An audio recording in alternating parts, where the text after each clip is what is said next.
안녕하세요. 장재울입니다. 많은 분들이 알고 계시겠지만 저는 정신분열병을 앓고 있습니다. 의사들은 제 병을 100명 중 1명이 걸리는 흔한 병이며 불치병이 아닌 완치가 가능한 병이라고 말을 합니다.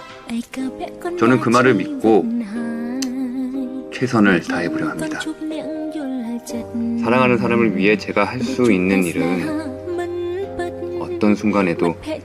절대 희망을 버리지 않는 거라 믿으니까요. 오늘 굿나잇 인사는 여러분이 아닌 저 자신에게 하고 싶네요. 저는 그동안 남에게는 괜찮냐 안부도 묻고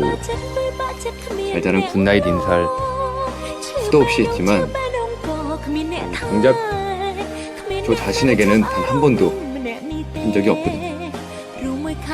여러분들도 오늘 밤은 다른 사람이 아닌 자신에게 너 정말 괜찮으냐 안부를 물어주고 따뜻한 굿나잇 인사를 하셨으면 좋겠습니다. 그럼 오늘 밤도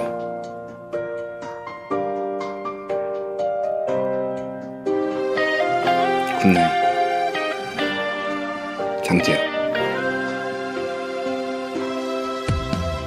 ចង់ធ្វើអ្វីក៏ធ្វើម្នាក់ឯង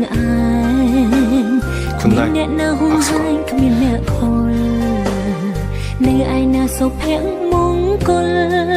ខ្ញុំចង់ស្គាល់ចង់មានជីវិតដូចគេដែរពីបាចិត្តគ្មានអ្នកលឈឺបេះដូងក៏គ្មានអ្នកថែគ្មានអ្នកណាចាប់អារម្មណ៍នឹងម្នាក់នេះទេរួមមួយខែសែនវេទនានឹងស្រលាញ់នឹងណាអ្នកនោះឲ្យទឹកភ្នែកស្មូនអ្នកណាអ្នកនោះក៏តែងបោកប្រាចង់ប្រាប់ថាស្អប់ពិភពលោកនេះខ្លាំងណាស់មិនដេចឲ្យខ្ញុំជួបបាស់តែរឿងបែបនេះ